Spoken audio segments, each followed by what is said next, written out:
See, James, you tilt it down like this. So that way you don't get beer all over everywhere. See how clean that was? Put her in there. Take it. Oh, that's good beer. Then you pop a tab. Get your little fingy under there. Ready, Skinny? Yep. Cheers. I love that or go.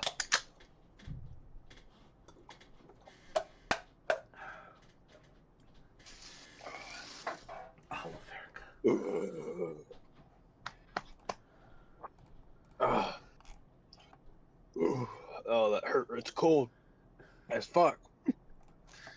Welcome back to another fantabulous episode of Two Drunk Guys in a Football Podcast.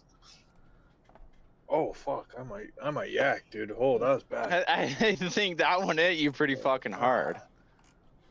I'm your co-host, Marcus the Hammer Mary. And I am the other co-host, Skinny Domestic. Marcus, who do we have here today? We got a guest, our first guest of this year.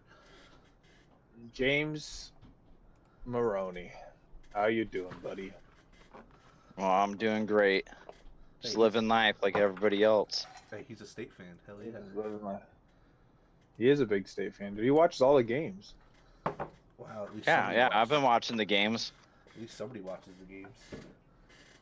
Dude, fuck you. I'm a Virginia fan, Run dude. a football Fuck podcast FSU. and he barely watches any college football.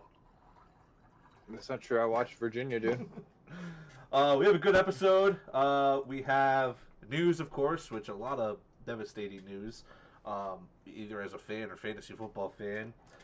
Bad betting, not going on the right track still. We're going to talk a little bit about some fantasy shockers through 4 weeks. Then, of course, we have our pick'ems, and then, of course, with our guests, we go dive into them a little bit. So, Marcus, why don't you get us started with the news? Trey Benson, undergoing surgery 4 to 6 weeks. Fucking terrible. Let me add to you, because he was on my team, and that's the first major injury I've had on a team this year, and I'm just really sad. Finally, something doesn't go Marcus's way this year in fantasy. Yeah. What I tell you, my record was 15-5 in 5 leagues right now. 5 leagues, yeah. You're doing Yeah. solid. It's very solid this year. It's not typical. I usually have a league that I'm like 1-4 in by this point. And then Tyreek Hill out for the rest of the season, dislocated knee. I don't know. Did you see it, Skinny? Yeah. So everybody had problems with the tackle, but it wasn't even the tackle that caused it. It was he planted his left foot in the ground and didn't give way, and that's when it all happened. The tackle was his right leg, and that it looked nasty with a barrel roll, but it had nothing to do with the injury. It's how he caught the pass when he went to put his left leg down to stretch out to catch. That he just hyperextended it, and it gave. Popped out. Do you see it, James? I did. It was nasty. That's pretty bad. It was very nasty.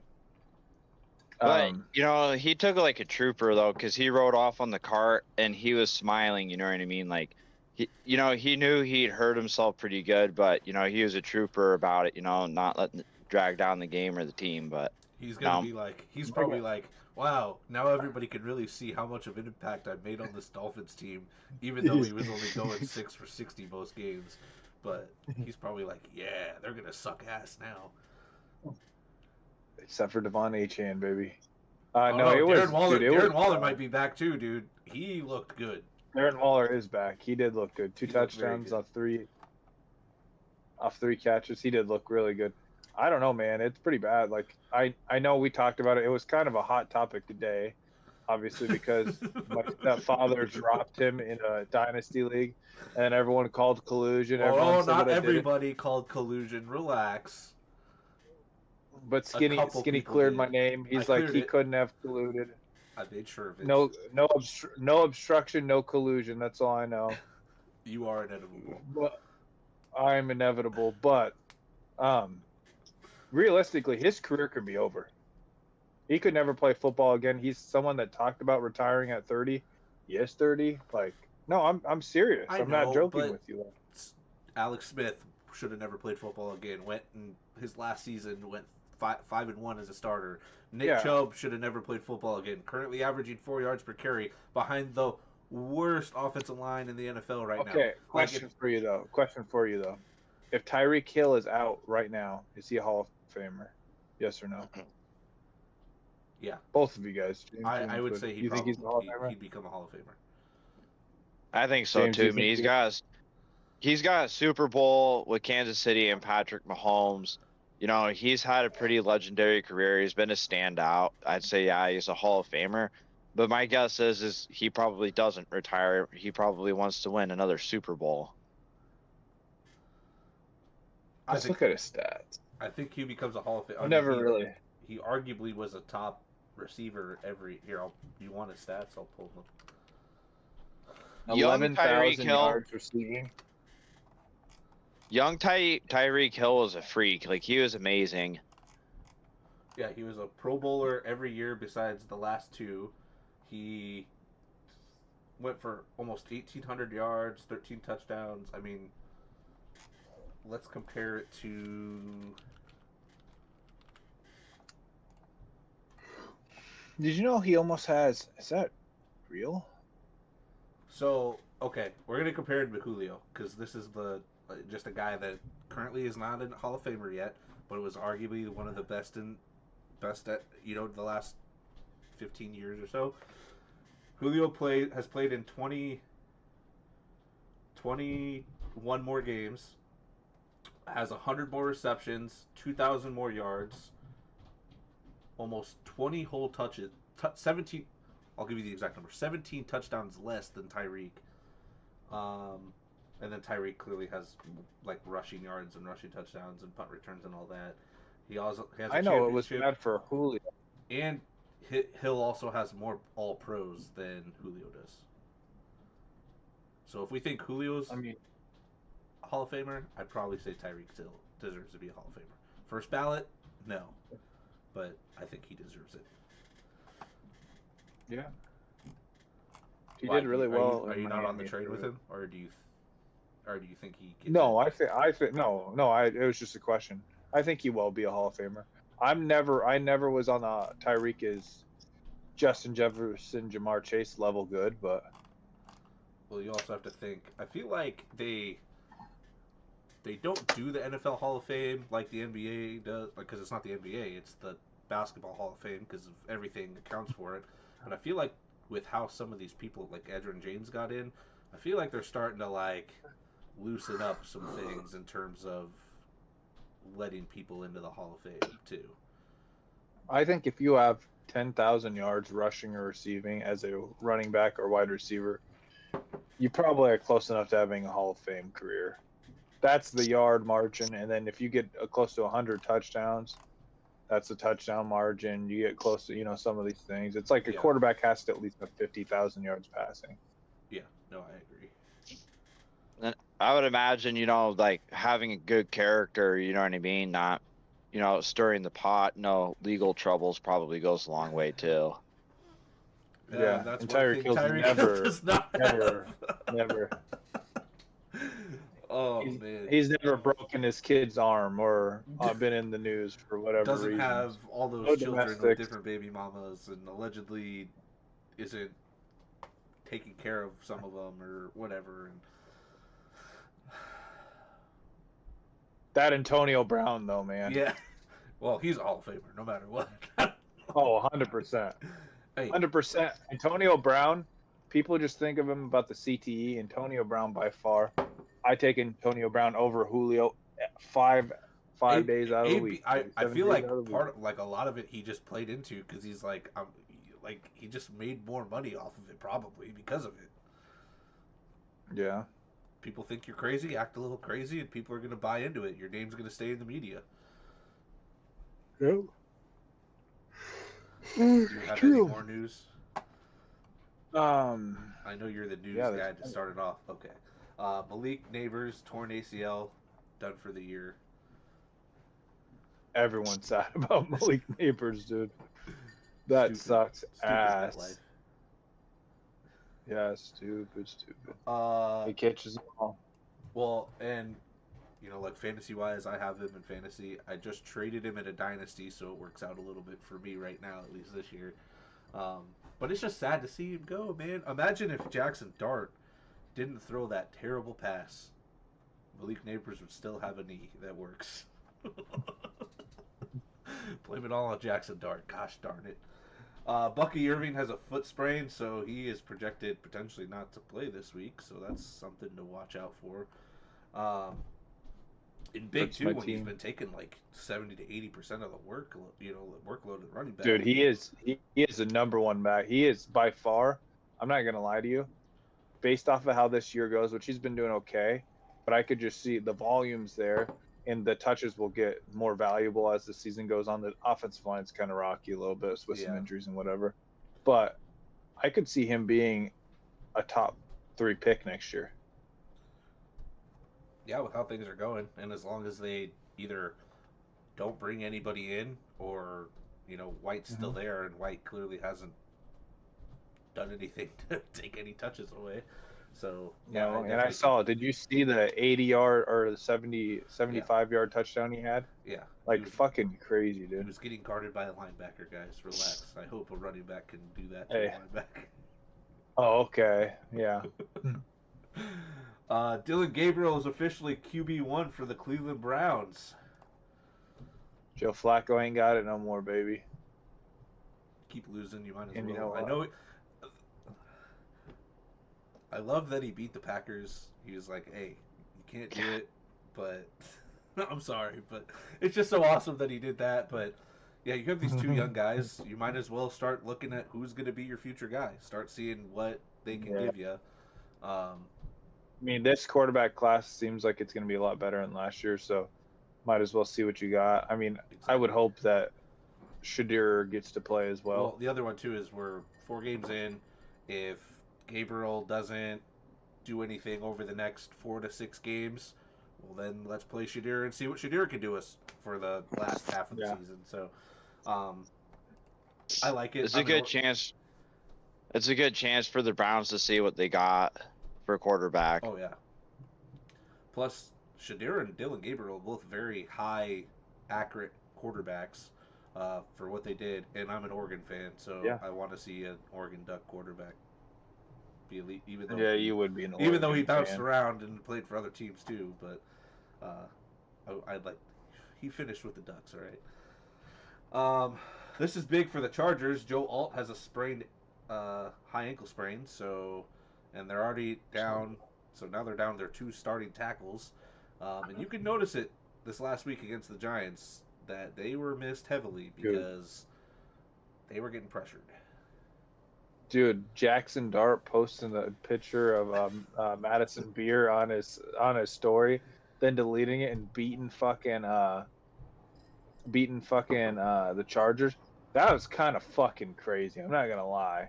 Like, I don't know how they beat the Chargers, but I was watching that game, and every single fucking time I was watching, I was like, what the hell's going on? Well, Chargers didn't have Khalil Mack, so you lose a major pass rush guy, and you lose you have 2 starting tackles out, and you're going against arguably the toughest front 4 in NFL football, like Thibodeau, Abdul Carter, Brian Burns, and Dexter Lawrence. I mean, good luck with that. Yeah. Oh, crazy shit, dude. That's all I gotta say. Then Texans, for some reason, are trading Cam Robinson to the Browns. More offensive line. I don't know what the hell the Texans are doing with their offensive line. Trading Larry Tunsil. Now they're getting rid of Cam Everyone Robinson. hates Cam Robinson, dude. Everyone hates Cam Robinson. The Texans must hate C.J. Stroud because nothing.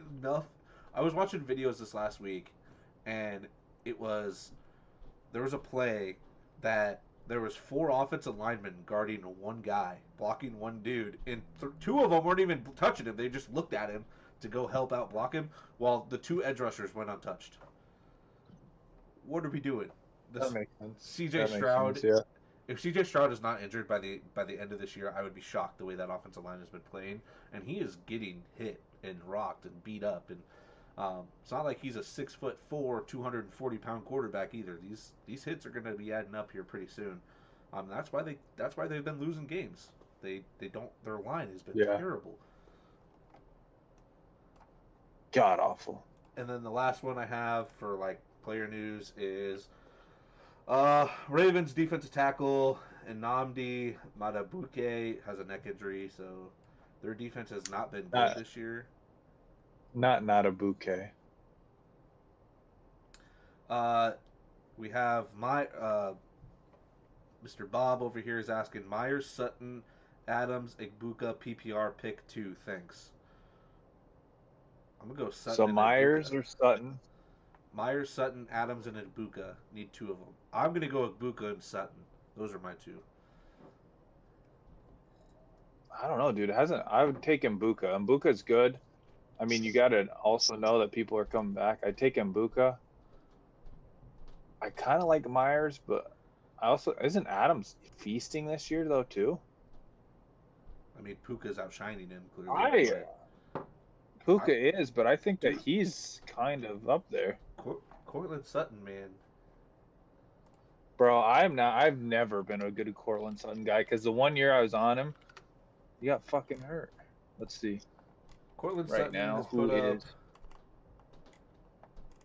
He's put up 18 catches for 266 and 3 touchdowns. Mbuka's top 10. Oh yeah, I would play Mbuka 100%. Sutton's 12. I mean, the funny thing is you're talking about 61.9 by is what Devontae Adams has put up, and Sutton's put up 62.6. Oh, so it's literally close. neck and neck. Who do they? Yeah, who do very, they play? very, very close. Who plays who this week?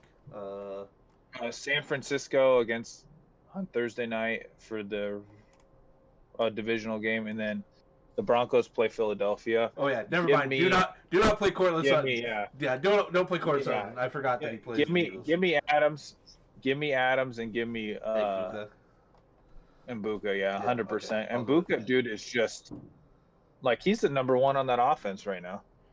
Yeah, no, I agree, and yeah, I wouldn't have after what we just watched. Quinyanabo Bay due to Igbuka and Chris Godwin. I wouldn't play any. Nah, dude, Mbuka's good, dude. 4 catches on 10 targets, like over 30 fantasy points or something like that. So, or in your league, probably less than that. My guy though. Moving on.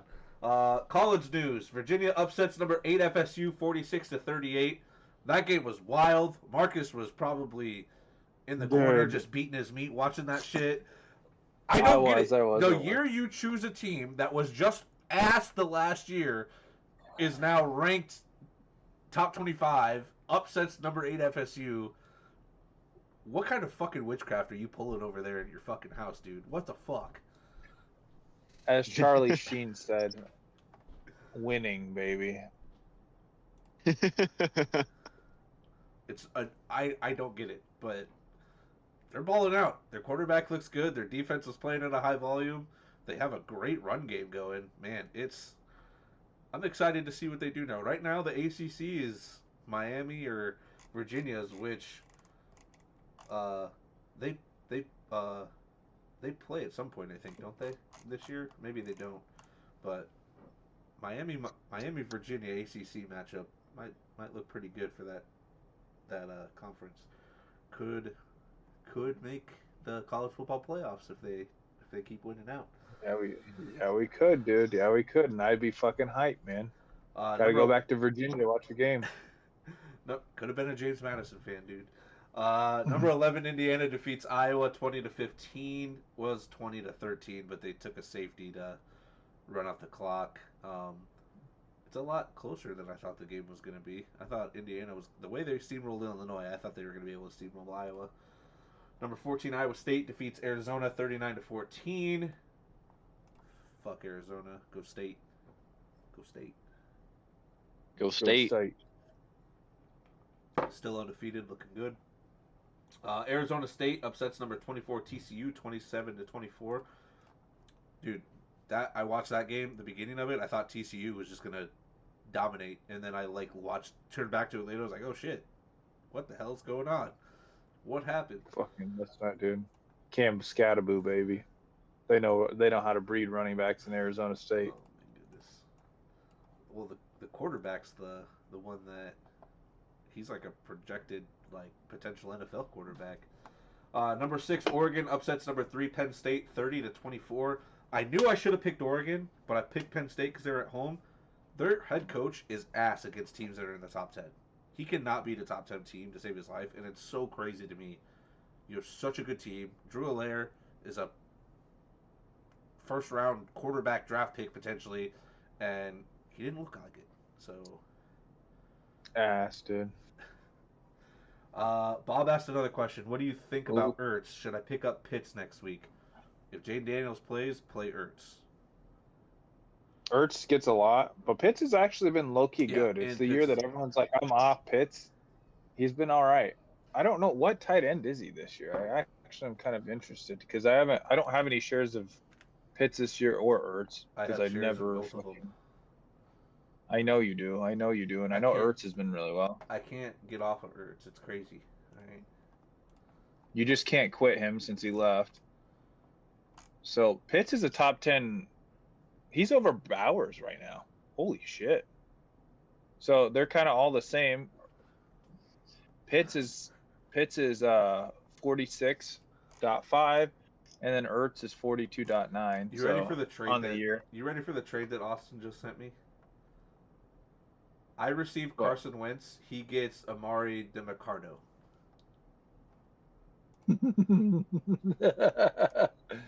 Okay, wait. To answer that question before we go on to that, Bob's question, I think Ertz is okay as long as you get Jane Daniels back, and then honestly, I would ride Pitts. Pitts has been that Falcons teams look up and down, and honestly, right now, Pitts has probably been more reliable at the tight end position than Drake London has at the receiver position. So and let's see here. So what are matchups this week? I gotta find the teams. Washington plays Chargers. I like that. And then Atlanta plays the bye week. Oh, it's a bye week. Oh, so I would keep Ertz, honestly. I mean, it wouldn't hurt to have either. But I think as long as Jane Daniels playing, Zach Ertz is my go-to pick. He's Mr. Reliable. I don't know what you're going to get out of Michael Penix 1 week or type thing for me, I guess. Yeah. College football, 13-0 Ole Miss upsets number 4 LSU. That was a shocker to me. Ole Miss looks good. Ole Miss might be a team that people were sleeping on this year. Yeah, Laquan Treadwell, fuck Ole Miss. He broke my heart, man. Laquan Treadwell. I'm Laquan Treadwell. Hey, I'm busy. Hey, you know what though? Bama is back. Number 17, Bama upsets 5 Georgia 24-21. Bama is it's back. Such bullshit. Bama. Fuck Bama. Fuck Georgia. And then 23 Skinny don't Illinois. give a piss about nothing but the Tide. 23 Illinois upsets number 21 USC 34-32. Hey, that's a good bounce back win. You get destroyed by Indiana, and then you come in and beat a ranked team. It's a bounce back win for him. Solid for him. Kind of shook a little bit, but what are you gonna do? Four games here. One that I want to talk about. The other 3 are our teams. Chargers 18, Giants 21. Upset of the week. Did Dable save his job last week? How many more games does he have?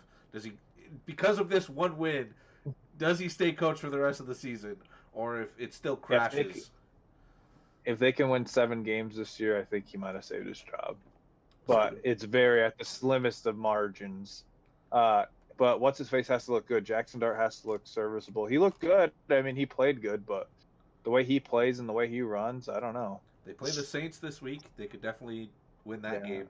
And then they play the Eagles 2 out of those other weeks, and that'll be interesting.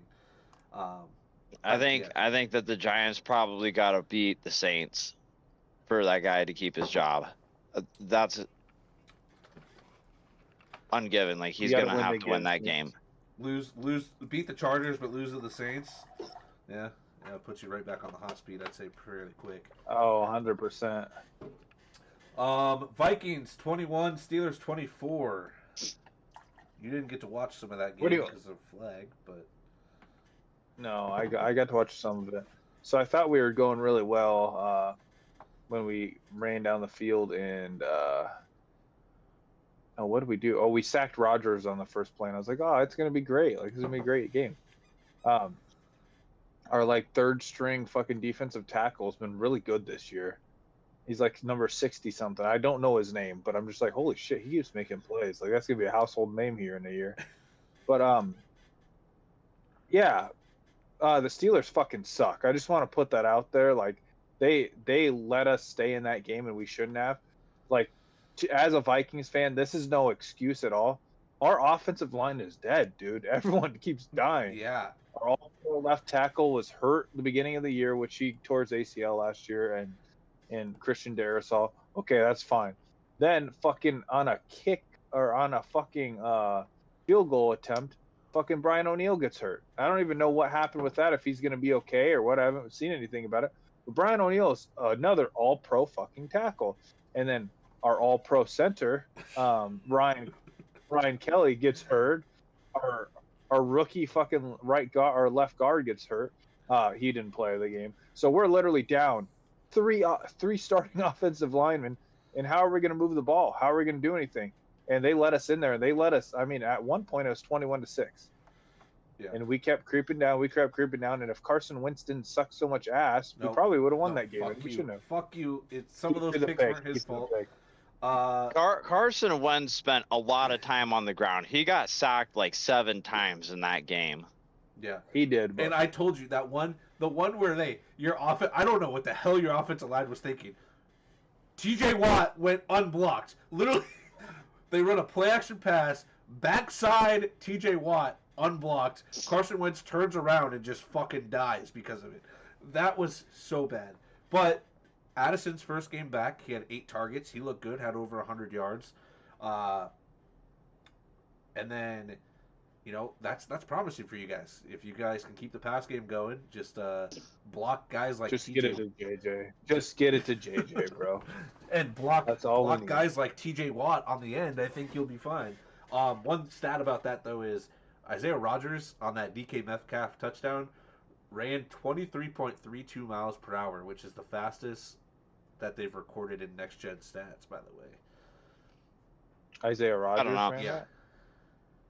I think that the Steelers' offense finally looked really good. You know what I mean? Rodgers looked good. DK Metcalf had a breakout game, and I know Marcus is a big hater on Kenneth Gainwell, but Kenneth Gainwell had 35 fantasy points. He had over 100 yards and 2 touchdowns. Kenneth Gainwell played really good. He looked so good. Oh, we got another question. Jonathan asked, 4-0, would you trade Pickens for McLaurin because he had a great playoff schedule? No.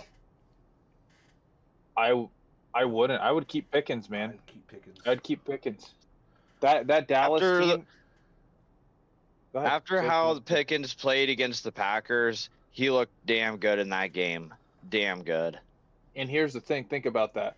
He's the number 1 on this offense right now because CeeDee Lamb's hurt. Pending if CeeDee Lamb actually gets healthy this year, he's going to, this team is bad. This Dallas Cowboys team is not good. He's going to have a lot of one-on-one matchups. And you know who's the best? If I could take any wide receiver in the NFL one-on-one, it'd be George Pickens, dude. He's really good. Yeah. He's a good jump ball guy. Yeah, exactly. He can literally, you want to throw a slant, he'll get you a slant. You want to throw a deep ball, 50-50 ball, you can do that. Not every slant guy you can throw a 50-50 ball to. Not every 50-50 ball guy you can throw a slant to because they can't run routes that well. George Pickens could do it all. He didn't have good quarterbacks with the Steelers. So no, he didn't. And he was a 1,000-yard receiver. Now he's got arguably a top 15 quarterback in the league. A guy that probably passing-wise, I'd say, is probably top 6. Being able to top 5. Just from passing standpoint, even with CD back, it's gonna be a Jamar Chase, T. Higgins last year. They are going to see a bulk load of passes. This defense is not that good. They just gave up 40 points. They're gonna have to sling the ball.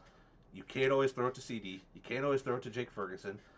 They haven't really. Dak doesn't dump it down a lot either. He wants to stretch the field. So running backs aren't even a play.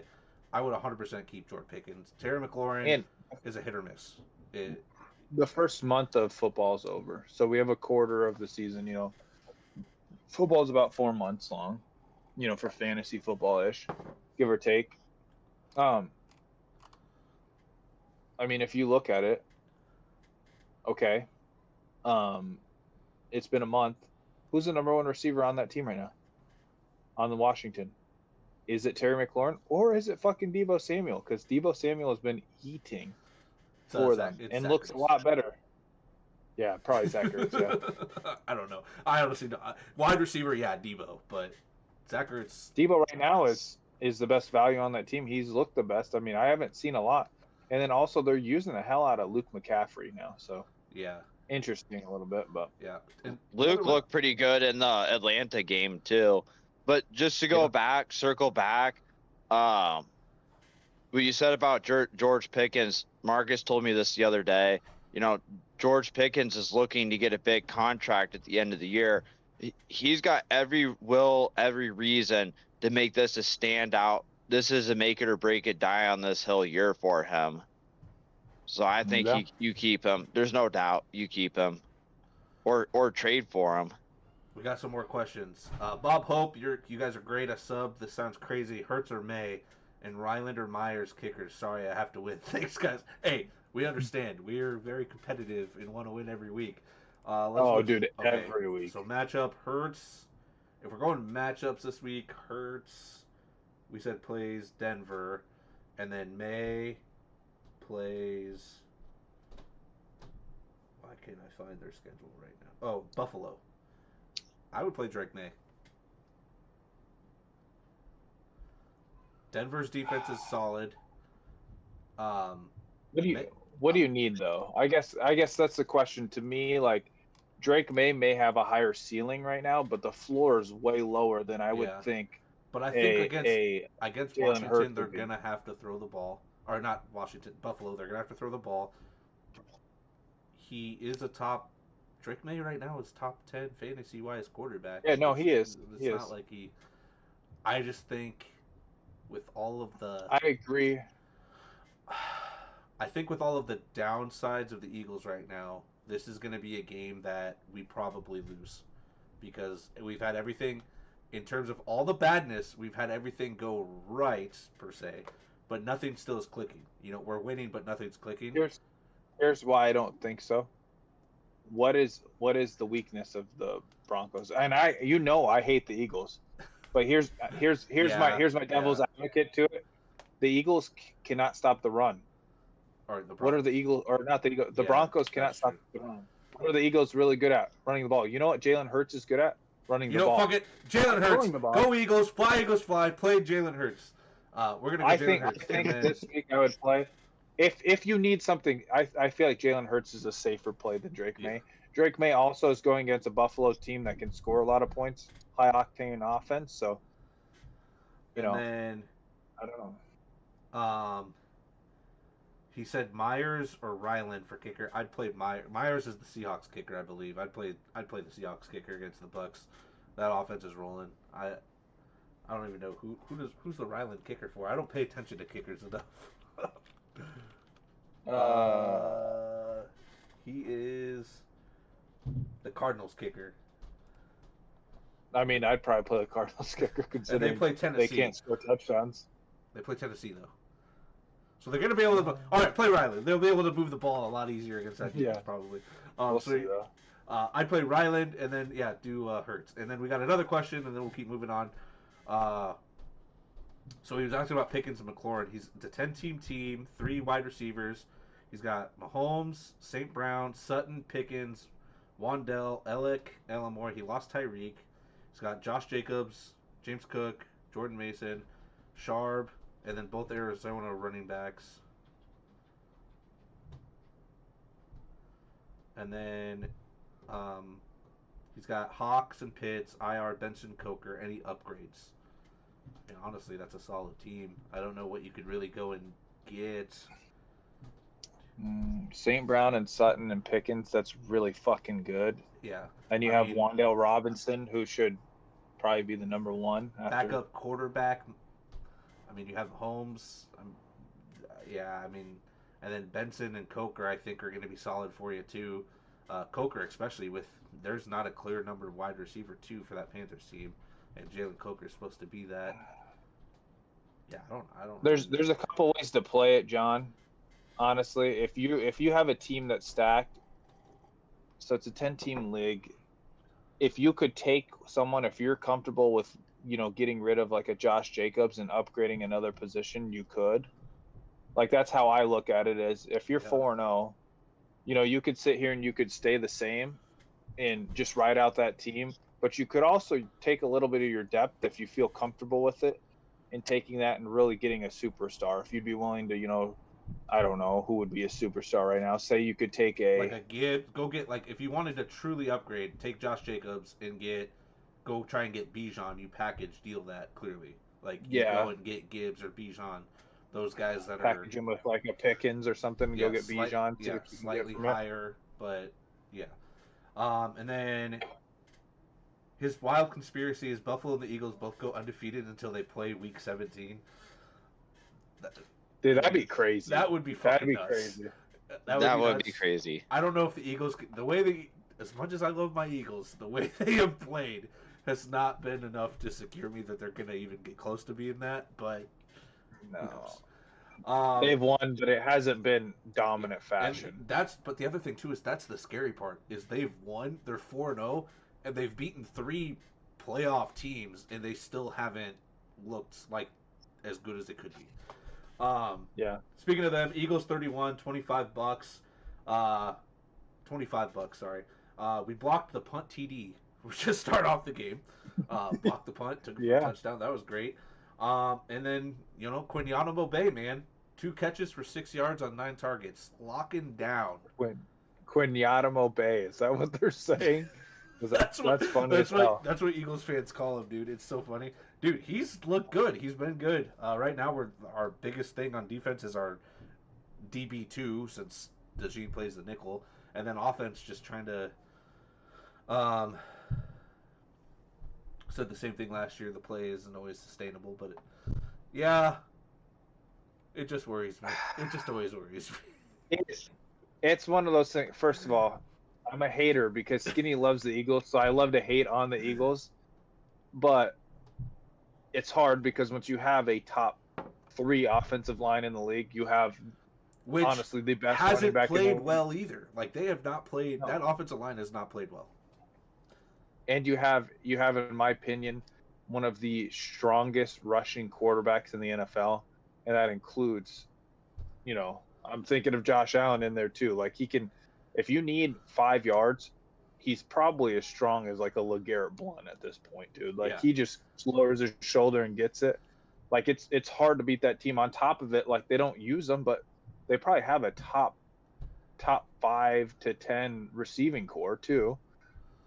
I'm high on I'm not AJ Brown is kind of getting older and stuff like that, but I'm really high on Devontae Smith. I think he's really good. 28. That's old, dude. That's old. Football wise, that's old, Skinny. Yeah, but he's still I don't know. But like, also we're in different ages now. Like, I feel like you can play way longer than you normally do. Benson on IR. Yes, the backup I think will be good. Michael Carter, I'm not going to worry about. Michael Carter has like 1 rush attempt over the last like 2 seasons. I wouldn't be too worried about him. I mean, look at the end of the game. If you watch Thursday night's game, the D'Amico, he was there the whole time. No outs, and I thought that was weird too, but it makes sense. Well, if Trey Benson was hurt, I guess too. Well, it was just kind of like with the Packers game. Speaking of the Packers game, Packers 40, Cowboys 40, overtime. Josh Jacobs didn't play a single down in overtime, I'm pretty sure. It was all Emmanuel Wilson. So either his knee was super, as bad as they were saying it was, or they wanted Emmanuel Wilson in there because he's better out of the backfield. Yeah, that's true. How do you feel about that game as a Packers fan? We're just going to get into that now. You're a Packers fan. How does it feel? I think there's 3 major mistakes that the Packers made that cost them the game. But the number 1 mistake that they made was that blocked extra point after the touchdown that ran back for the 2-point conversion. And that was the 3-point swing in the game that, had you actually made the extra point, never would have gone into overtime. they never would have got the 2-point conversion. And here's the thing is Dallas's coach is like, hey, that's what breathed life into our team. It was the spark that woke Dallas up. And then after that, it was back and forth, back and forth. I think Dallas exposed Green Bay's defensive backs. Green Bay did not pressure Dak Prescott. He was not challenged in the pocket very much. Micah Parsons had 1 sack on Prescott at the end of the game in overtime, and he had 8 pressures, but he was the only noteworthy stat. Devontae Wyatt, who replaced Kenny Clark that went to Dallas, went out of the game injured. Nobody got pressure on Dak Prescott. He sniped and tore apart the defensive backs, made him look silly. Bringing up George Perkins, I think it was Corey Ballantyne came running in, was in the area, and just whiffed on George Perkins, and he got that touchdown in the 4th quarter when Nate Hobbs was pulling him down, and he had a really nice play there, like 25 yards into touchdown. And then the end of the game, last play, the Packers had no hurry up at the end of the game to get down to the line to try and make another play.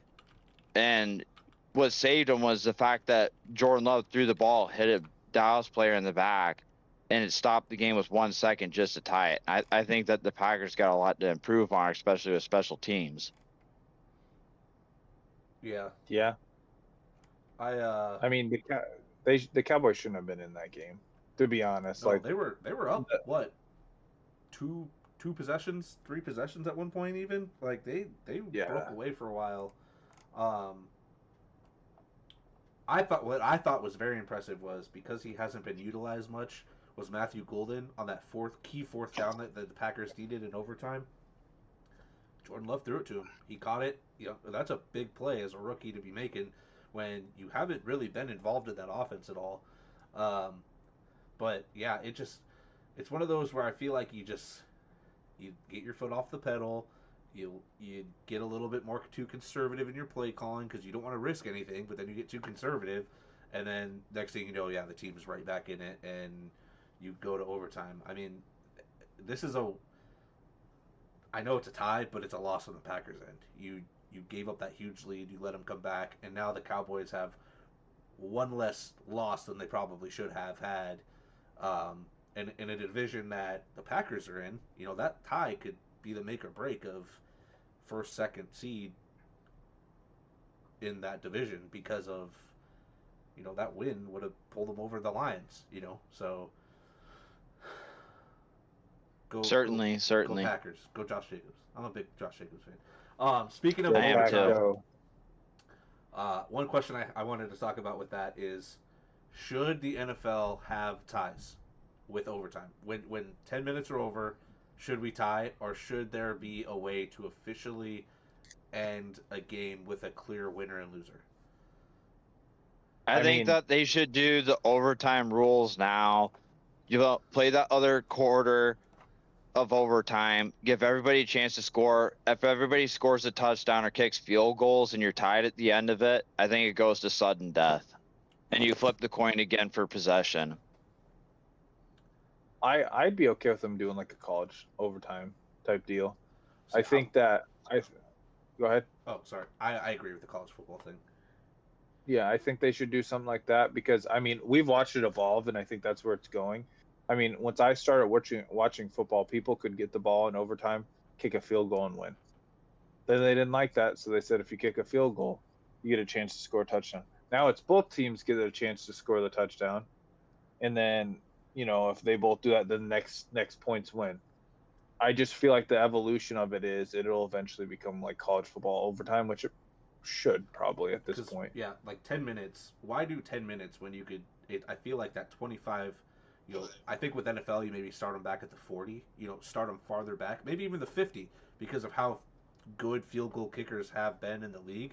You bring them back to maybe let's say you start at the 50 or whatever, and then the other one I thought about was the XFL thing, where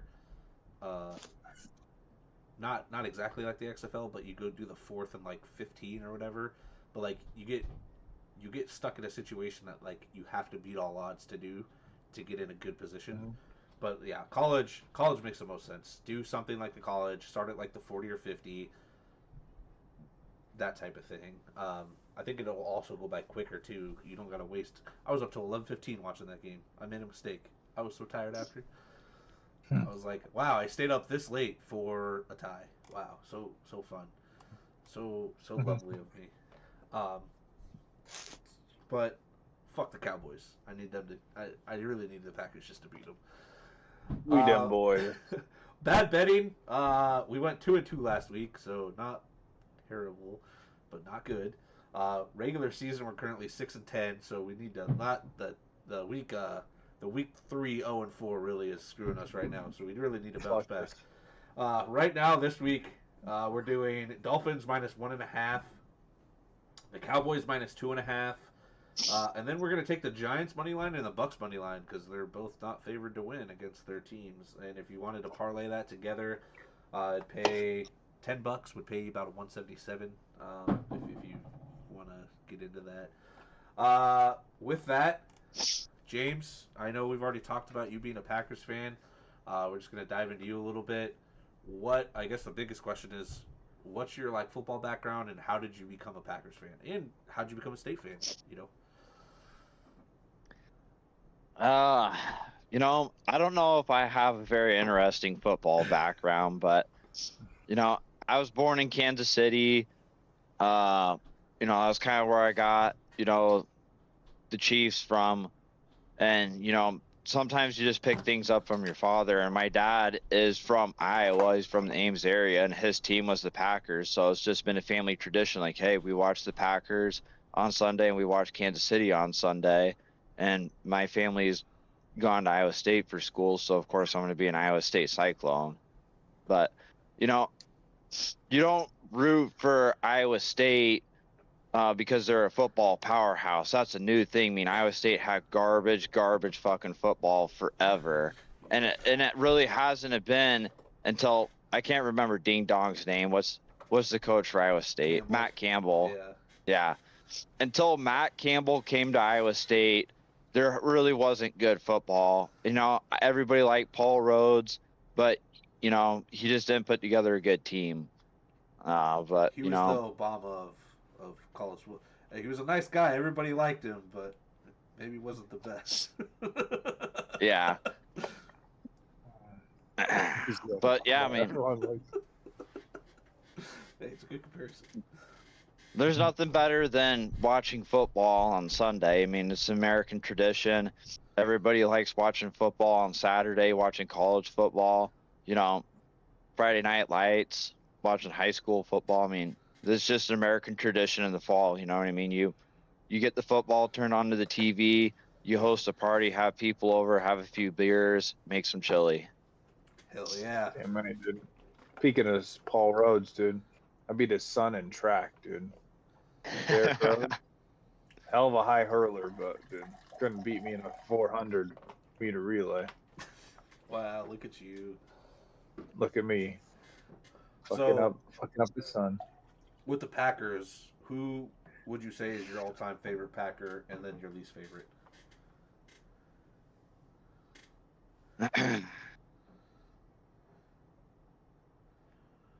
I don't know. It's going to be a cliche, but I'm going to say Aaron Rodgers is my favorite Packer. It's respectable. And there's a caveat to that. I think Green Bay Packers collectively had the best football team through the whole decade, between 2010 and 2020. They even won the all-decade team award by the NFL. The Packers only won one Super Bowl with Aaron Rodgers. They should have won 2 or 3 more. Every year they went to the playoffs, and their kryptonite was the 49ers or Seattle. Russ was Seattle or whomever. I know that Garoppolo, what's his first name? Jimmy. Yeah, Jimmy Garoppolo. He beat the Packers a couple times, or at least once, in the playoffs, and that was their kryptonite. The Packers, I think, were fraudulent and not bringing in a first-round draft pick for wide receiver, for Aaron Rodgers to play with. And, Jordan Love gets that first-round draft pick with Gold Love. I think it was like 15 years, 16 years that, the Packers waited to make a first-round draft pick. Dude, they had Devontae Adams. They had freaking White Chocolate, Jordy Nelson. Like, they just pimped out some receivers. They had Donald Driver, and then, they didn't have anyone for a while. Rodgers last year was awful, dude. Watching him with freaking, what's his face? Lazard, baby! Yeah, Lazard. Oh, Lazard, baby! Hey, Lazard Christian Watson. Had a couple hundred. He played with Christian Watson, too. Played with some of the wide receivers for the Packers. Romeo Doubs. The Packers' #1 right now. Pretty much. With, Christian Watson being out, I feel like he's probably not going to be a huge factor this season. And then Jaden Reed, who was clearly the #1, is out. But, Romeo Doubs has stepped up in a big way. In that Dallas game, he caught all 3 of Jordan Love's touchdown passes, and he had 60 yards. I mean, that's a pretty decent game for a wide receiver by any means. I don't know. 3 touchdowns is pretty fucking good. I don't know about decent. Yeah. Yeah. I like Tucker Kraft. Tucker Kraft was good in that game. Matthews stepped up pretty big. You know what I mean? But that's the thing about, Green Bay and fantasy is you don't really want to touch their wide receivers because they spread the ball out. You know what I mean? There's 7 to 8 people that are going to be given the ball in the game. It's not like there's no clear cut Joe Burrow and Jamar Chase. Jamar Chase is going to get his balls. You know what I mean? He's going to get 6 to 10 catches in a game every game. All I know is Romeo Doubs is kind of like a boomer bust wide receiver along with all the other Packers players. My favorite player on the Packers is Josh Jacobs. I fucking love Josh Jacobs. When he left the Raiders and became a Packer, I was like, hell fucking yeah. Let me tell you, I was the original Josh Jacobs guy, dude. You know that. Drafted him rookie year, loved Josh Jacobs. Yeah, back when he was a Raider. I loved Raiders Josh Jacobs, dude. Once they didn't throw it to him or nothing. So Rodgers being your favorite, who is your least favorite Packer, either currently or all time? It doesn't really. Maybe it's the same person. I'm not gonna do a Packer player. I'm gonna do a Packer coach, and it's more of like a series of coaches. Whoever they bring in to be the fucking special teams coach has always been ass. It's a fact that the special teams has cost the Packers so many games. Yeah. But there's a funny story that I'll tell you guys. I went for my first NFL game, a big Packers fan and a Kansas City fan. We went down to Arrowhead, and we were going to watch the Packers play Kansas City. I wanted to see Rodgers play, and I wanted to see Patrick Mahomes play. This is 2020. Rodgers not getting his vaccination, happens to be out with COVID for that game. And the funny thing is, we see Jordan Love, that was his first year, and he played the game as, Rodgers backup. And we're all like, my dad and I are like, hey, we kind of got screwed a little bit. We wanted to come see Rodgers play, but, it is what it is. Well, looking in hindsight now, 2020 is hindsight, or hindsight of 2020 is nice. We got to see Jordan Love's first NFL start, and that's pretty neat, to be honest. And Jordan Love's going to be a pretty decent quarterback. Hell yeah. And here's the other thing. Brett Favre won a Super Bowl when he was 27. Rodgers won a Super Bowl when he was 27. And Jordan Love's 27. So can we please keep on with the tradition, please? I swear to fucking God. I swear to fucking God. Next thing you know, Jordan Love is a New York Jet, and then eventually becomes a Minnesota Viking. That's exactly how it's gonna go. Right, dude, no. Kevin O'Connell fucked over Rodgers, dude. He'd be a Viking, and we probably wouldn't have lost to the Steelers. Marcus, do you have any questions for him? Because I have the one last question. All right. No, you ask him. The one last question that we ask every guest is: you get 10 rushing attempts in the NFL. We started this 2 years ago, back when the Eagles' offensive line was the best, and like the 49ers defense was the best. So right now I'd probably say I don't even know who has the best defensive line in the NFL right now, and who has the best offensive line. Marcus, like, best defensive line. We'd probably say I don't know, probably the Steelers or the Browns, probably best defensive okay, line right there. we'll go Browns. Browns defensive line. Who's offensive line? Maybe the. We'll always go the Eagles, dude. Oh, always go the Eagles. Okay, we'll go the Eagles. Eagles Browns. You get 10 rushing attempts. How many yards do you think you're getting in 10 rushing attempts? And I'm the running back? Yes. Yeah. Oh, man. I'm going to just say 2.5 yards per carry, 25 yards. It's a lot more than a lot of people said, but I respect it.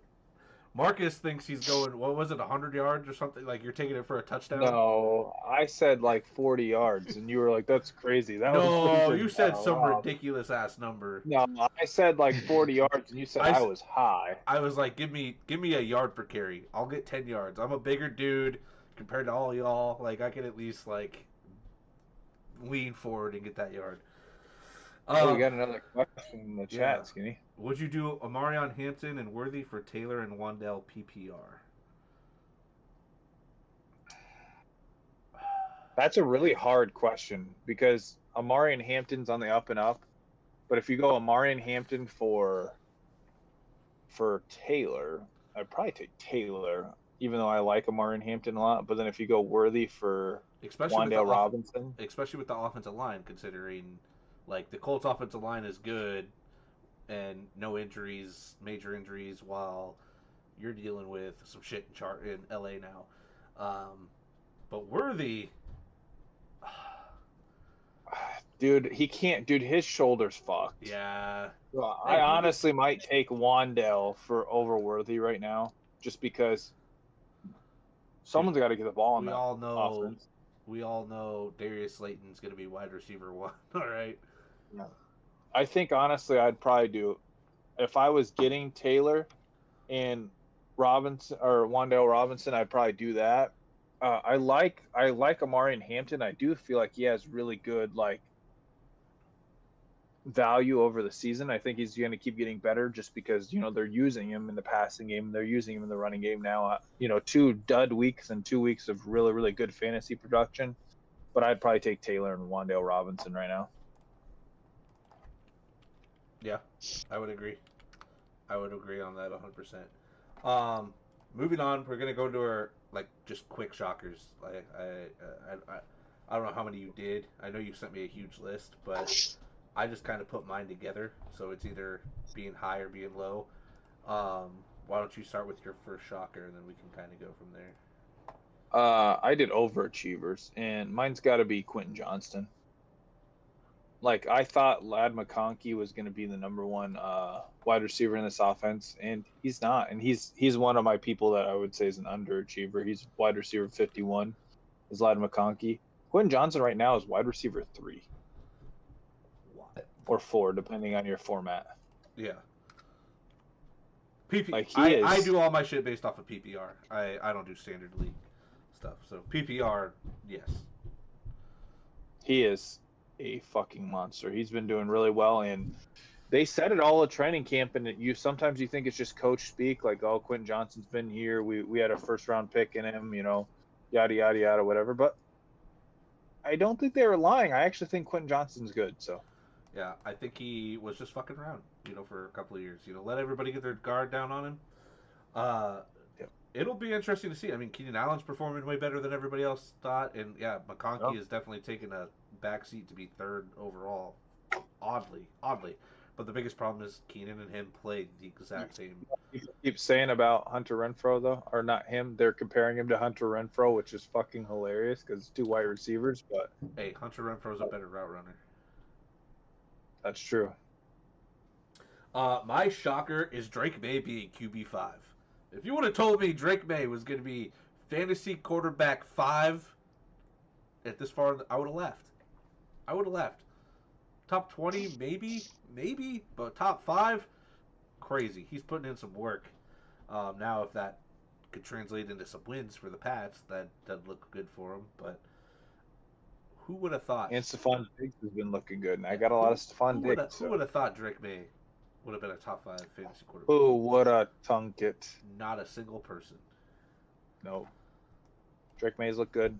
He's a good runner and passer. Here's the thing. I think he can keep on that pace to stay in the top 10. I don't think it's something that it's like a Daniel Jones fluke, or where we're like, we've seen what he's done before. Like Drake May was a top 3 pick for like he rightfully so deserves to be a top pick. Well, now looking at it, but he's got the skills, and I think he can sustain that and stay in the top 10. Yeah. My next one's Travis Etienne, running back 10. Like, dude, once we were talking about Travis Etienne, it's like it's done. Tank Bigsby's going to take over. And he's had some up and down games, but for the most part, I'm pretty sure he's like one of the leading rushers in the NFL for yards. Yeah. And he's running back 10 for someone that you probably drafted at running back 30. Yeah. I mean, I'll take that investment 100%, and I have a couple of leagues with Travis Etienne in there, and I'm not upset about it. So, yeah, I drafted him. Putin does scare me a little bit, but we'll see how that goes as the year progresses. Contract year,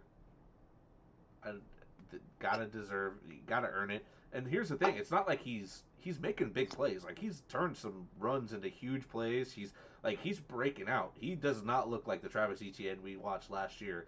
Yeah, him being in the top 10, complete shocker.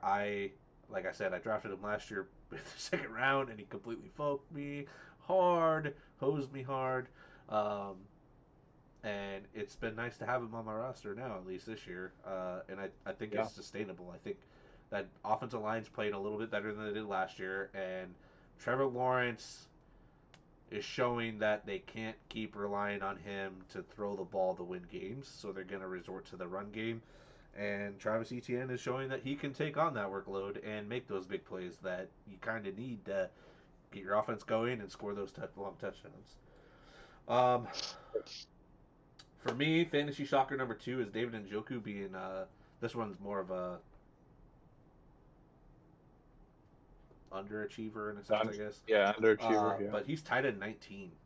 I expected this team, especially with Joe Flacco, who likes to sling it, to be. You have Jerry Jeudy. I mean, Cedric Tillman's pretty good, but David Njoku came in highly sought tight end after last year's performance.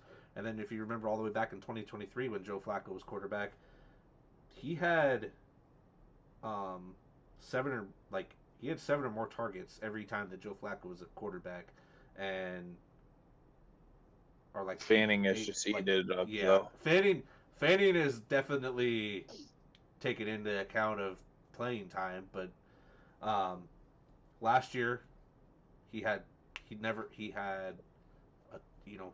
that like last stretch of games he started to break it out. I just definitely thought that this team would try to keep him involved in that pass game, especially for a team that's been down pretty much every game. So I didn't think Fanning would have as much of an impact as he's already had on Njoku. Yeah. We can do. Do you just want to do 2 more? We can do 1 each or whatever. One each, yeah. I'll do an underachiever just to make it quick. Isaiah Pacheco, running back 43. I liked Isaiah Pacheco a lot. I thought that, going into there, he was a second-round pick last year in fantasy football. He, was really, really good in that Chiefs offense, and I don't know what it is, but they don't love Isaiah Pacheco anymore. There's something brewing in that offense. The corpse of Kareem Hunt still gets 50% of the touches, basically, and I don't understand it at all. Yeah, he was one that we liked coming in, and he just has not looked. He's running weird. He's doing different weird things out of the backfield the pass game. Kareem Hunt's getting just the same amount of volume as he is, and doing a little bit more with it, I guess. Yeah. I think maybe Pacheco just hasn't come back from that injury. You know, he had a horrendous injury. I just don't think that he's got his mindset back because he just charged with straight anger through defenses. And I think that, you know, he's just kind of like got that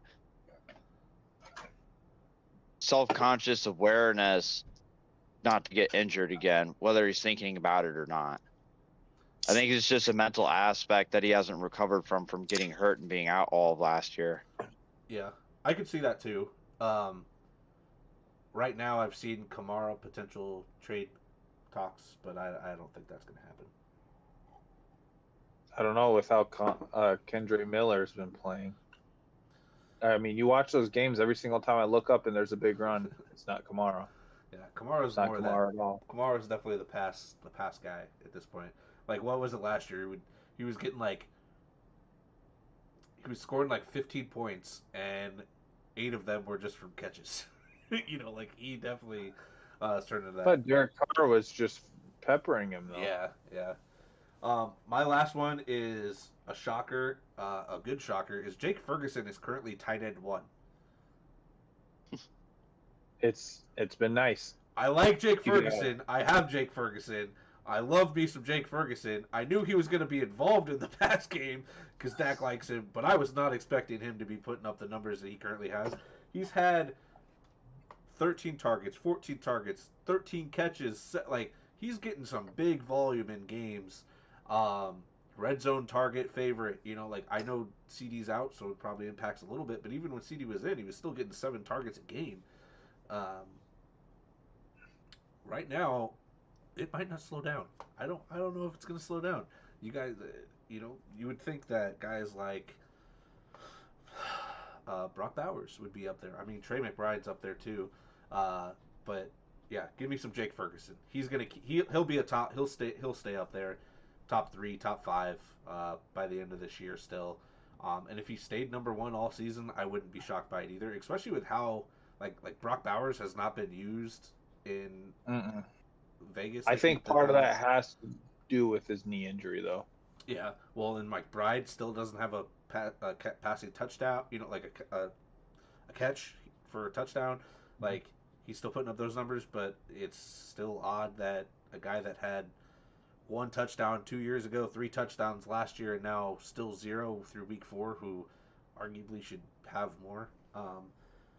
Jake Ferguson gets the volume that these other guys probably should be getting but aren't, which is just wild to me. Cards defense or the Browns defense? Yeah, I was just about to ask that. Cards play Tennessee, which I kind of really like that, and then Cleveland plays Minnesota. So I'm starting the Browns defense this week against Minnesota. Especially if that offensive line is still beat up. Carson Wentz isn't going to make the best choices. He's going to get sacked. They're going to get sack points, and Myles Garrett probably is going to have at least 2.5 sacks this game if everybody's injured. I would start him. Yeah, Tennessee has not looked good. I think Cam saying that they're ass, basically. It's going to be a game that they're going to play a little bit better than I think you think. And the Cardinals defense was supposed to be some super good defense, and they have an easier schedule, but they haven't really shown anything to me that they can take advantage of that easier schedule in terms of playing lights out defense. Yeah. So I'd go Browns. Moving on, pick'ems.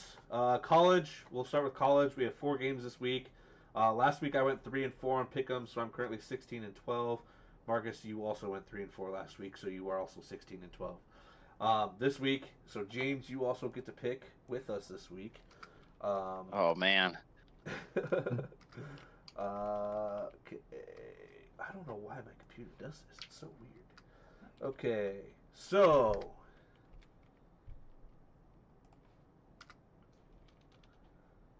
hold on. I gotta change my spacing a little bit here. All right, so first game, we have number 14 Iowa State versus Cincinnati at home. Cincinnati's home. Cincinnati is favored by 1.5. I am taking Iowa State. Which I think is absolutely crazy. I just wonder what's the factor in that. We have like 2 DBs out. Like, and I suppose we're coming off the bye week, so we start slow, maybe. I mean, we played well last week. I just Yeah. think, Oh, yeah. I guess you're right. I think having your 2 starting DBs out is huge, but I think our offense is still good enough to win. Yeah, I'm taking Iowa State. I'm surprised by that one. Give me ISU. I don't want to, but I'm. I was waiting for you to take Cincy. Number 24, Virginia versus Louisville. Marcus, this is tough for you because you're a Louisville guy. Louisville is favored by Bridgewater. Louisville is favored by 7.5. Give me Virginia, baby. Let's go.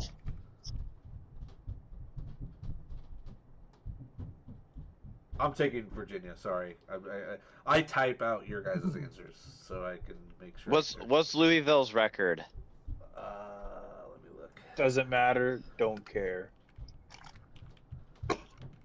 Dude, Virginia just fucked up FSU, baby. They are 4-0. They're undefeated. I'm gonna take Louisville. Oh fuck. I'm gonna take Louisville. You're a bastard, dude. My Virginia's gonna fucking win, dude. You want to put $10 on it? We support betting in this in Two Drunk Guys in Football podcast. Number 16 Vandy versus 10 I'll bet you Bama. $10. Yeah, sure. Let's do it. Let's do it. I'll bet you $10 on it. Shake on here, dude. Hell yeah. Hell yeah. I support gambling. All right, yeah. It's number 16 Vandy versus 10 Bama. Bama is favored by 10.5. Oh, give me Bama, dude. Roll Tide. They are back. Roll Tide. Don't get pissed about nothing but Tide. Crimson Tide, without a doubt. And then lastly, number 3 Miami versus number 18 FSU. Miami is favored by 4.5. Dude, Miami's gonna beat the shit out of FSU. FSU's frauds. Hey, FSU's kind of back, but I'm taking Miami. FSU's not back unless Jameis Winston's fucking under center, baby. They need him out there eating W's for him on the sideline. Yeah, that's right. Suiting up for games he's suspended for. He's doesn't even go there anymore. Come on, just have him suiting up. At least I could get some plays. I'm gonna go Miami. I'm gonna go Miami. The Canes, baby. Speaking of Jameis Winston, the Giants just need to trade him to the Bengals or something at this rate. Dude, I was thinking about that. It would save everyone's fantasy year. All right. Lastly, NFL pick'ems. Ties we don't count as losses. We're just gonna count them as ties for us. So I went 11-4-1 last week. Marcus went 10-5-1. Currently I'm 47-16-1. Marcus is 42-21-1. Marcus, why don't you get our pick'ems going? Thursday night football. The San Francisco 49ers take on the LA Rams. Give me the Rams, dude. LA. No Brock Purdy, no Jennings, and there's somebody else that's going to be out. Like, they're depleted. They're so depleted. And the Rams look good. James? Is he frozen? Is he dead? Oh, James. I'm gonna go with the 49ers. The Niners, dude. 49ers. He's throwing darts, dude. He wants to make a splash. He wants it to be 3 drunk guys in a football podcast. He's also frozen, so it looks hilarious. I know, dude. The picture. It looks like it totally looks like a 2011 like profile picture when you're a kid and you're like trying to figure it out.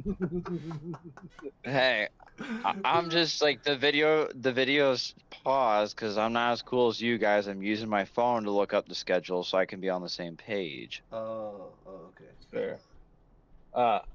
Sunday, October 5th, 2025. The Minnesota Vikings take on the Cleveland Browns at 9:30 a.m. Central Pacific Time. or Central Standard Time. Give me the Vikings. Who's going to be the starting quarterback for the Vikings on Sunday? Carson Wentz. Carson Wentz, baby. How long is McCarthy out? Like 4 to 6 For weeks. like 2 to 4. 2 to 4. He should be back in a couple weeks. Give me Minnesota.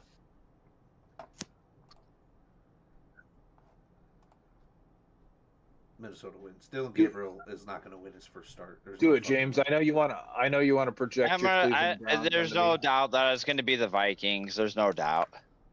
Really? Damn. He's trying to jinx us. Well, the Vikings stayed in the UK, so in a sense, it's almost like home field advantage because they've acclimated their bodies to the UK. Yep. They're not traveling the same way as the Browns. Yeah. Houston Texans take on the Baltimore Ravens. Give me Cooper Rush, baby. Let's do it. All right. I'm serious. Let's do it. Give me the suit Cooper Rush. Baltimore Ravens. I'm taking Houston. I think that this is going to be a Derrick Henry get right. It's going to have to be. Cooper Rush ain't throwing the fucking ball like crazy. No, dude, he will. No, give me the worry Texans. about it. Give me the Texans. Big Mark Andrews night, big. Let's get it, dude. I'm also going to take the Ravens. I'm going to have to replace you, Skinny. Two great minds think alike, dude. Shut the hell up. Hey, Skinny, Marcus, I got a question for you guys. The Ravens are 1-3. That would have made, my Shock'ems list. If you would have told me that, it was going into week 5 and the Ravens were 1-3, I would never have believed you. Yeah, they're about to be 1-4, and I would have never believed it either. I think I have them losing like 3 total games all season, so they better fucking turn it around and win out for my prediction to be fucking right. Yeah, no shit. They got to win a lot. The Miami Dolphins take on the Carolina Panthers, and Give me Miami, dude. Give me Miami. Darren Waller going to have another double-digit touchdown game. You can bet on that right now. Devon Achane, 1,000 yards. Actually, I started listening to Darren Waller. I don't know how he's going to do it. On Spotify, like his songs. Dude, he's actually, that one where he made it, it was like kind of weird, whatever, after like him and Kelsey Plum stuff, whatever, but like he's actually a pretty decent rapper. Like, listen to some of his other songs. Oh my goodness, Skinny. Oh my goodness. I wouldn't listen to Darren Waller on Spotify. The fact that you do it's crazy. Hey, it's not bad. Not bad stuff. But give me the Dolphins. Who do you want, I'm gonna say the Panthers upset Miami. You got two bottom of the barrel teams going after it. They're both 1-3. I say the Panthers pull off a miracle upset. Okay. Especially with Tyreek Hill out. So this one, I was a pussy, but the Las Vegas Raiders take on the Indianapolis Colts. I can't express to you how much I want to take the Raiders. And I probably should take the Raiders. And I might change it right now. But I pussied out and took the Colts. But I want to take the fucking Raiders. But I just know it's the wrong thing to do. I'm taking the Colts. I'm also going to take the Colts. They should have won last week. Adonai Mitchell literally costed the game against the Rams. The fucking stupid-ass fumble. And then the holding call on Jonathan Taylor's rushing touchdown. Those two, I don't care that Daniel Jones threw picks. I don't give a shit about any of that. Adonai Mitchell fucked up and costed the game 2 times. 2 fucking times. Would have had major leads. But give me the Colts. Yeah. You said the Daniel Colts too. Jones didn't throw those 2 picks. Yeah, I did say the Colts. If he didn't throw those picks, dude, there's no way that Adonai Mitchell would be in the position to fuck things up. So that's all I gotta say. James, you said the Colts? Yes. Yes. Okay. Dude, where James's face gets fucking frozen on, it's fucking hilarious every time, dude. The New York Giants take on the New Orleans Saints. Give me the Giants. Trap game. Give me the Giants. I'm joking. It's not a trap game, but give me the Giants. Their pass rush is gonna fucking eat.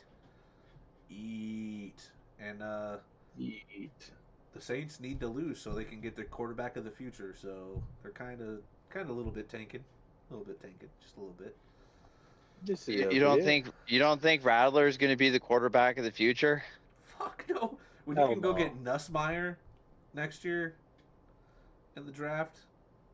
Arch Manning, baby.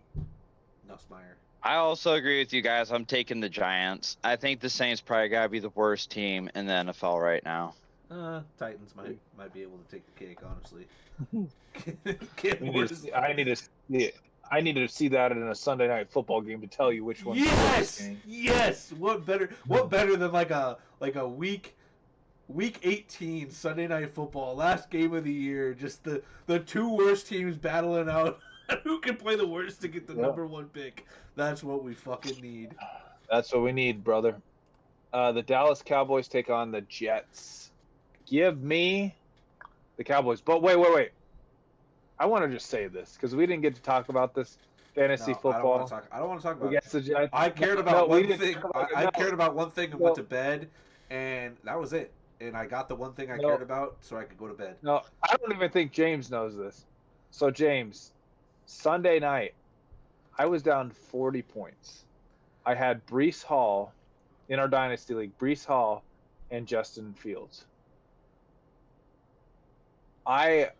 So Justin Fields threw the touchdown at the end of the game to Garrett Wilson and then ran in for the 2-point conversion. I was down. This is a fraction, like kind of how my league is. And I was down by 0.4 points, right? There's less than a minute on the clock or 2 minutes on the clock. They go and they have one timeout or two timeouts left, one timeout.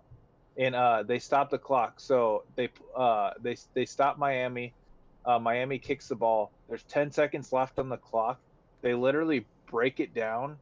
Like they wait on the ball for like 8 seconds. So there's 2 seconds left on the clock on the Jets' 2-yard line. Fields throws the ball to Garrett Wilson. He catches it, goes behind the line, runs forward for 17 yards, pitches the ball to someone. The guy laterals the ball forward, penalty. So I'm like, I just fucking won it. But then there's a penalty. I was like, God fucking damn it. And then you know what Miami does, which is smart. They decline the penalty. So I beat Skinny by 1.24 points. I know Skinny was fucking pissed. I was in the morning, asleep though. when that. Yeah, I went to bed because in the league that I actually care about, I was down 65 points coming into the week or into the Monday night games. I won by 20 points, so I had 4 people go off. But as soon as Bo Nix got me the secured win, I went to bed. So I didn't see any of this. I woke up. Did you go to bed thinking you beat me? Honestly, no. I went to bed thinking I was gonna lose. I was like, "There's no fucking way you don't win." Justin Fields was going off. Braylon Allen got hurt. So in my mind, I probably figured I was gonna lose. But I went to bed. I woke up to a missed call from Marcus. The group chat talking about it. Marcus called me probably as soon as it fucking happened to just rub it in my face, and I'm glad I went to bed and was asleep because I probably would have been up till fucking 2 in the morning, pissed the fuck off, if I would have answered that phone call and seen that. So I am glad that I went to bed happy, knowing I won in another league. And then when I woke up to that shit, I was like, Marcus called me. I wonder what happened. And then I see the group chat. And then I went and looked, and I was like, really? It doesn't hurt as bad as some other losses I've had, clearly, losing by a point in a fucking championship game, but what a fucking... And then Marcus told me what happened. I was like, well, with 2 seconds left, of course they're going to play prevent defense, so he's going to get free fucking yardage no matter what. So, can't do anything about that, but... Moving on. I don't want to talk about it anymore. Fucking stupid bullshit. Okay, so the Cowboys take on the Jets. I'm taking the Cowboys. Cowboys. I'm going to go Jets. Jets, Jets. The Denver Broncos take on the Philadelphia Eagles. Give me the Eagles. Fly, Eagles, fly, baby. Fly, Eagles, fly. 5-0. Bills are going to lose this week. Just watch. We're going to be the only 5-0 team. I say the Eagles win, and I think that they win without any incidents. I think it's going to be outstanding performance by the Eagles. our one finally complete game. You kind of have to, though, with a defense like the Broncos have and the offensive, kind of have to be a little bit better complete, I think. But go Eagles. Tennessee Titans take on the Arizona Cardinals. Give me Arizona. The Cardinals win this game by at least 2 touchdowns. Bigly. I'm going to go with the Cardinals. The Tampa Bay Buccaneers take on the Seattle Seahawks. Give me Tampa Bay. Yeah, I'm taking the Bucks. I got Baker Mayfield and the Bay. In the Bay. The Detroit Lions take on the Cincinnati Bengals. This is a game I'm not going to watch. Give me Detroit. Give me Detroit as well. Of clearly the Lions. Jake Browning decides to throw for 7 touchdowns and play phenomenal and fucking win a game. Yeah, Jake Browning's MVP vote after this. Washington Commanders take on the LA Chargers. Give me the Chargers. I hope Jane Daniels comes back, and I hope this is an outstanding game. Yeah, me too. But give me the Chargers. I think after that loss to the Giants, Harbaugh is going to be like, we're putting our fucking foot on the gas pedal and we're not letting off. I said that about the Texans 2 weeks ago, too, and that didn't happen either. But, one can hope. Chargers. Dope. And then the last game on Sunday is New England Patriots take on the Buffalo Bills, Sunday Night Football. And Buffalo's going to fucking destroy them. Give me the Bills. Give me Buffalo! But I really want them to lose, so the Eagles can be the only undefeated team. They're not going to lose. Buffalo. Okay. And then Monday Night Football, the Kansas City Chiefs take on the Jacksonville Jaguars. And give me the Chiefs. Pretty impressive win. I'm not going to lie, against the Ravens. Pretty impressive win, so. Give me the Jags. I got Kansas City to win, without a doubt. Give me the Jags. Interesting. Give me the fucking Jags. Trevor Lawrence is finally going to have the game that I've been wanting from Trevor Lawrence for the last 4 years. And fuck Kansas City. But all right, James, thank you for joining the pod this week. We'll announce how well you do next week on the next episode with your pick'ems and keep track of it for future guests to see how you do compared to others. With that, thank you for joining everybody that had all those questions. That's what we like to see, like to be involved with. Come back next week.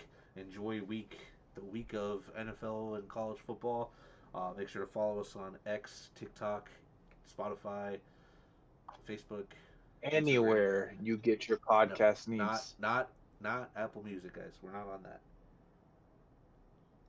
I just wanted to say that I appreciate you guys for having me on. It was a lot of fun. Yes, thank you for being being on. You're welcome back anytime. Yeah, we'll have me back. Have me back sometime after you shit talk me next week when all my pick'ems fail. We'll make sure to get you on when you can actually shotgun a beer after we perfected Halloween, and then get you on. I don't know, a week that like the Vikings or Packers play, or the week after, so you can rub it in Marcus's face and on the pod live. That's fair. Oh, yeah. Yeah, we'll get a video. We'll get a video of you shotgunning a beer at the Halloween party. We'll teach you, and then there you go, bada bing, bada boom, dude. Then you can do it firsthand. Show everyone. Alrighty. All right, gentlemen. It's been real. It's been fun, but it hasn't been real fun. I already fucking chugged my drink.